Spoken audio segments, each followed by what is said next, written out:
Bismillahirrahmanirrahim. Assalamualaikum warahmatullahi wabarakatuh. Perkenalkan, nama saya Firsan dengan NIM 60600123036. Kelas A, mata kuliah dasar optimasi dengan tugas video penjelasan. Dosen pengampu Ibu Risnawati Ibnas, SSI, MSI. Pada kesempatan yang mulia ini saya akan memberikan video penjelasan terkait dengan tugas yang diberikan pada pertemuan sebelumnya.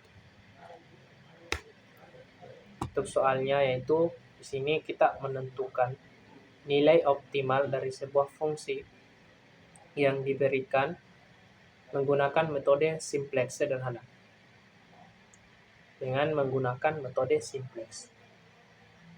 Nah, untuk fungsi tujuan itu bisa kita lihat X1 ditambah 2X2 ditambah 2X3 dengan fungsi kendala 5X1 ditambah 2X2 ditambah 3X3 kurang dari sama dengan 15 dan X1 ditambah 4X2 ditambah 2X3 kurang dari itu sama dengan 12, 2X1 ditambah X3 kurang dari itu sama dengan 8, di mana syarat daripada X1 itu harus lebih dari 0, X2 juga lebih atau kurang dari lebih dari atau sama dengan 0, dan X3 lebih dari atau sama dengan 0. Nah, langkah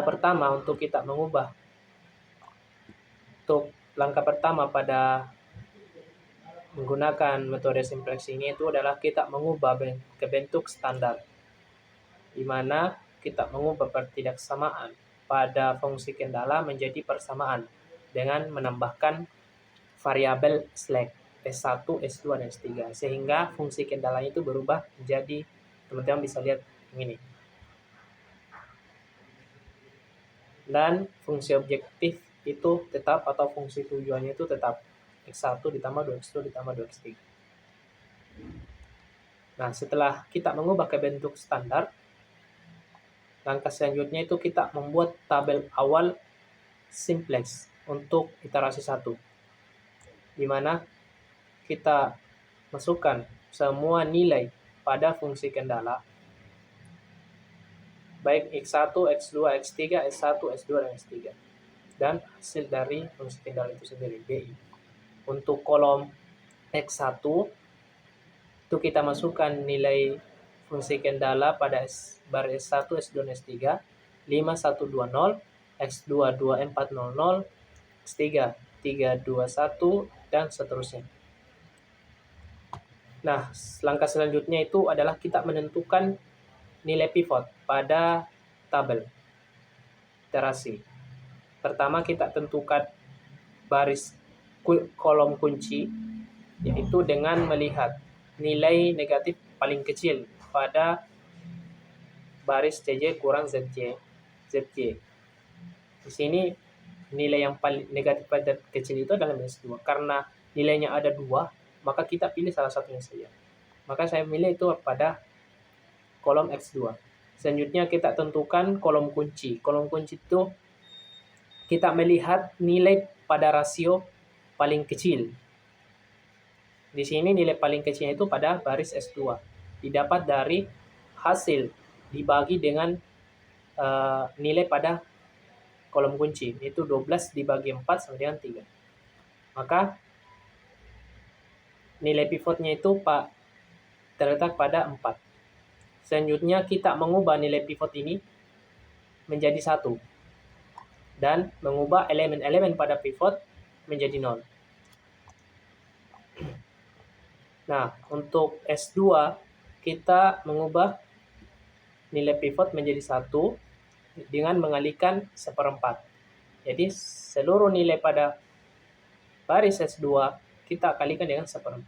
Maka kita dapat hasilnya itu 1/4, 1, 1/2, 0, 1/4, 0,3.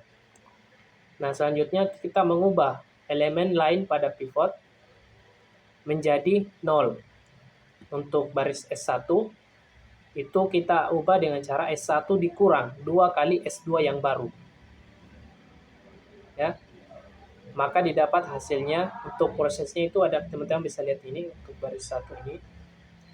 Dan baris kita dapatkan hasil S1 yang baru 4,5, 0,2, 1, minus 0,5, 0,9.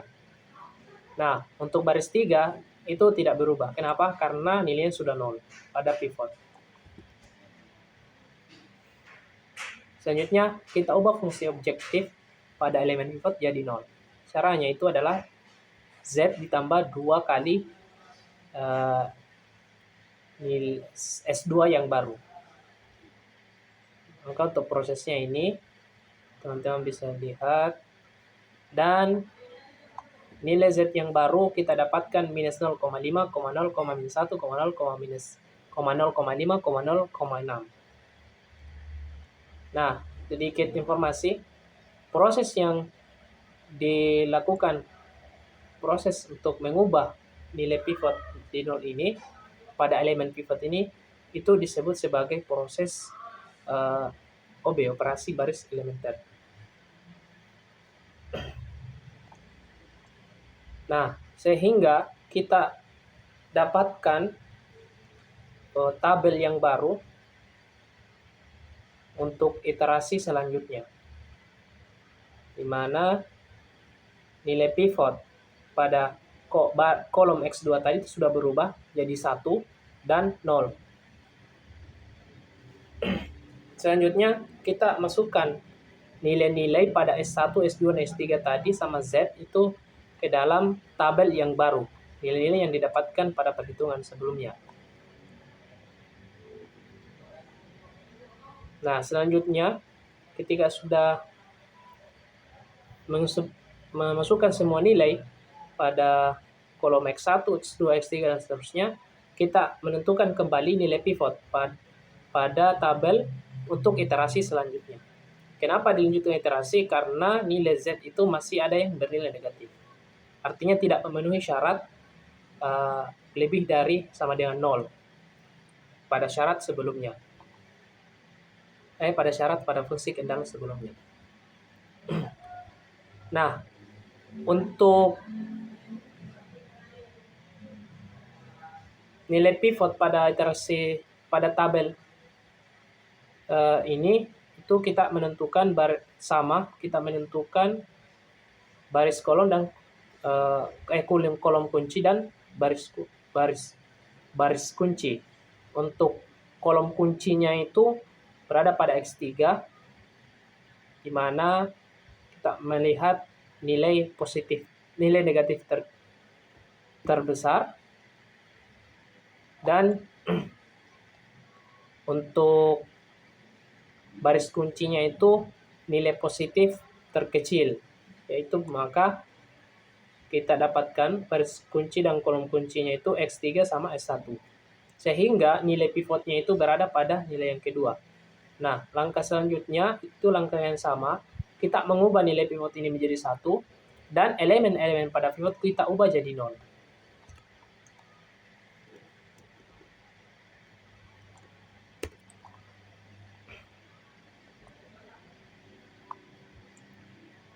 Nah, langkahnya itu kita ubah pivot pada baris S1 menjadi 1 dengan mengalihkan 1/2, sehingga didapat hasil baris S1 yang baru 2,25, 0,1, 0,5, minus 0,25, 0,4,5. Selanjutnya, mengubah 0 pada semua elemen pivot. Untuk baris S2 itu kita operasikan dengan S2 dikurang 0,5 dikali S1 yang baru, sehingga didapat hasilnya itu minus 0,875, 1,0, minus 0,25, minus 0,375, 0,075. Untuk baris S3 itu operasinya S3 dikurang 1 kali S1 yang baru. Maka didapat hasil S3 yang baru untuk baris 3 yang baru minus 0,25, 0,0, minus 0,5, 0,25, 1,3,5. Untuk baris Z atau fungsi objektifnya kita operasikan dengan Z ditambah 1 kali S1 yang baru tadi. Maka didapat Z yang baru 1,75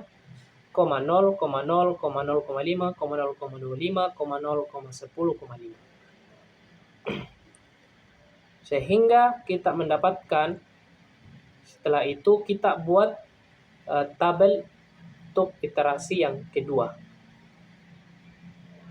Maka nilai X2 pada iterasi pertama itu sudah berubah 1, X3 juga pada iterasi kedua sudah berubah menjadi 1. Nah, karena selanjutnya kita masukkan nilai-nilai yang tadi yang sudah dioperasikan, kita masukkan ke dalam tabel. Untuk baris X3-nya, X2 sama X3, X1, X2, X3, X1, X2, X3, X3. Nah, karena nilai Z itu semuanya bernilai negatif, sudah bernilai positif, maka kita menghentikan iterasi. Kenapa? Karena sudah memenuhi syarat pada fungsi kendala sebelumnya, yaitu X1, X2, X3-nya harus lebih dari atau sama dengan 0. Artinya tidak boleh negatif. Nah, kesimpulannya untuk mencari solusi optimalnya, kita dapatkan nilai X1-nya itu sama dengan 0, X2-nya 0,75, X3 4,5. Setelah itu, setelah kita dapatkan nilai X1, X2, X3, kita substitusi kembali ke fungsi tujuan sebelumnya, di mana Zmax itu sama dengan X1 ditambah 2, X2 ditambah 2, X3. Kita substitusi nilai X1 0 ditambah 2 dikali X2-nya 0,75 ditambah 2 kali X3-nya 4,5. Sehingga didapat 0 ditambah 1,5 ditambah 9, 1,5 tambah 9, hasilnya adalah 10,5. Sehingga kita hasilkan solusi optimal pada fungsi ini itu adalah 10,5. Memenuhi syarat bahwa X1, X2-nya, X3 itu lebih dari atau sama dengan 0. Demikianlah penjelasan singkat dari saya. Semoga bisa dipahami dan bermanfaat untuk kita semua. Saya akhiri dengan ucapan billahi taufiq wal hidayah. Wassalamualaikum warahmatullahi wabarakatuh.